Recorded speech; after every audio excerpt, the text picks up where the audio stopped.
Conservative leader Pierre Poilievre, and before him, Housing Minister Sean Fraser, with dueling views on the government's response to the housing crisis in this country.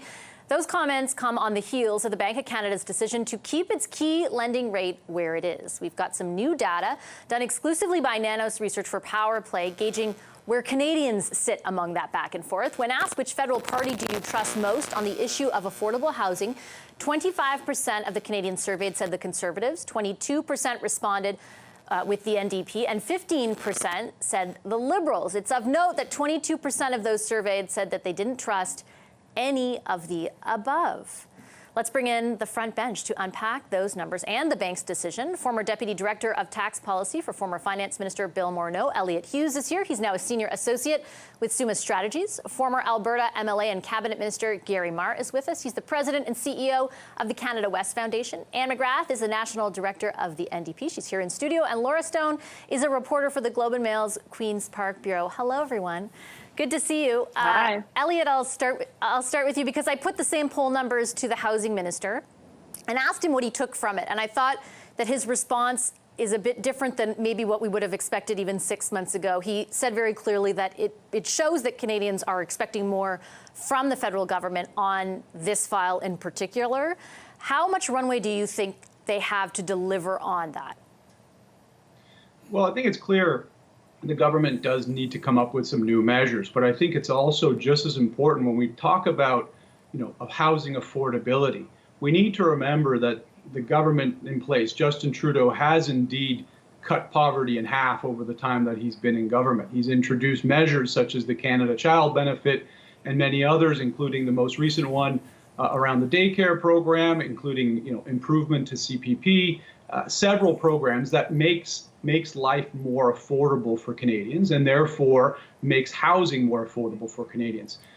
Do they need to do more? Absolutely. I think it's very clear that this is a very big challenge for the government. It's a big challenge for Canada right now. We need to get all levels of government involved, municipalities, the provinces, and so on. But as the housing minister said, there is more that the federal government can do. And I suspect we will see those rolled out and continue to be rolled out. And also, just finally, I think a change in the way the file's being communicated. You've got a minister in Minister Fraser, who's a great communicator, is very able to connect with people. And I think we're going to see a lot more of him, and hopefully he's going to have more things to talk about so we could begin addressing this problem of housing affordability, which is the issue du jour. Gary, I certainly take Elliott's point on the two measures he points to, the Canada Child Benefit, which has immensely helped lift a lot of Canadians out of poverty, as well as the daycare changes, which have prompted a lot more women to enter the workforce, certainly. But at the same time, juxtaposed against the numbers that I just presented, right? I'm wondering what you think the disconnect is. They're able to produce some results, but for whatever reason, and I'm curious as to what you think the reason is, it's not resonating with Canadians. They're not saying, okay, we're rewarding you for that and just do more of the same. Well, I'll agree with Elliott on a couple of points. One is I think Minister Fraser is a very fine communicator. On that point, I'll agree. And I also agree with him that other levels of government need to be engaged, municipal governments and provincial governments. But I really think it's the second point that is the most important one, because the issue of how you deal with housing in many ways is a very local issue. And the solutions that you'll find in Vancouver may be different from Etobicoke, Ontario, and the solutions in Calgary may be very different from Windsor. So I think it's the tools that the federal government has is actually relatively limited in number. If you think about many of the reasons why it's difficult to find affordable housing, it may be a shortage of labor.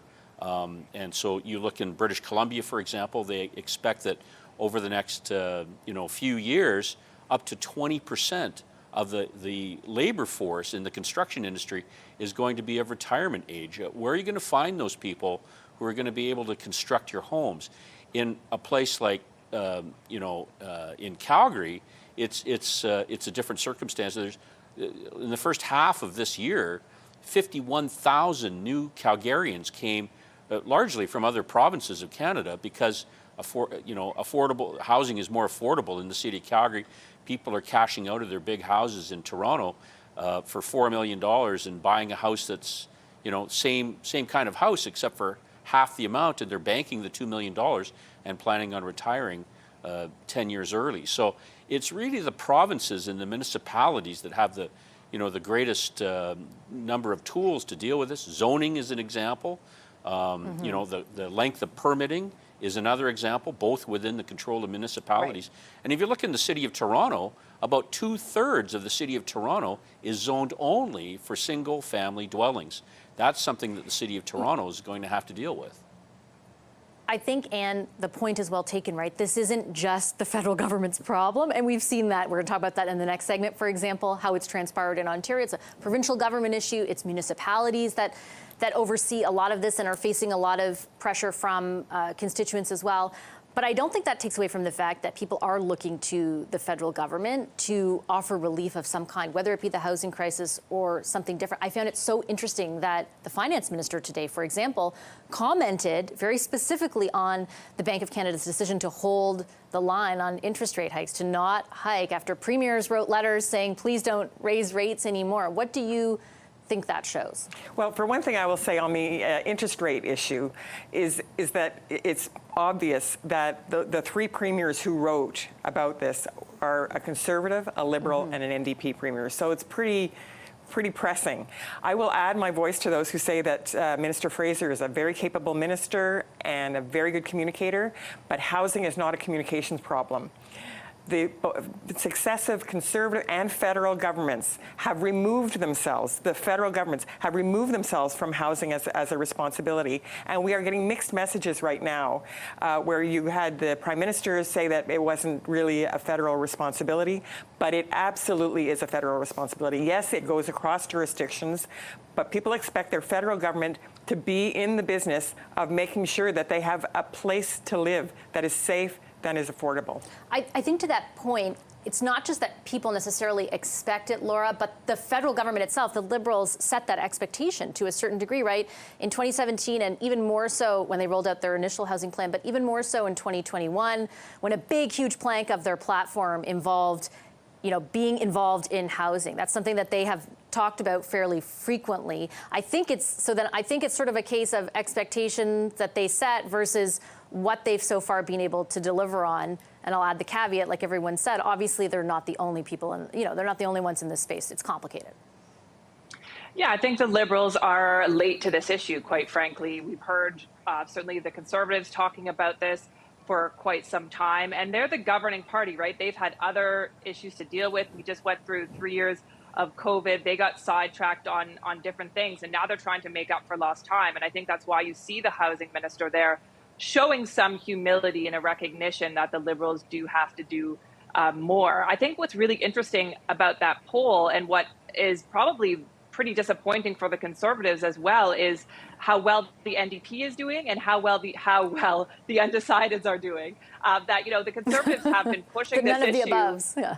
But none of the aboves. There's still a lot of opportunity here for the Liberals and the other party to make up for it. But the NDP coming up there just 3 points behind the Conservatives, who have basically been talking about nothing else for months and months, would, I think, be pretty disappointing for them. I think this does show a political opportunity for all the parties, and certainly when they return in the fall, I think, as Elliot said, it is going to be the issue du jour or du session, and people are going to be pressing on this issue of affordability of housing. And you saw Minister Freeland today trying to show she's trying to toe a very fine line between respecting the independence of the Bank of Canada. She was trying to show some understanding for the plight that people are going through when their interest rates rise, groceries are getting expensive, everyone is feeling the pinch. So you do see the Liberals are very politically sensitive on this issue, and I'm sure they're going to accelerate the way that they're speaking about housing and affordability as the Parliament returns in the fall.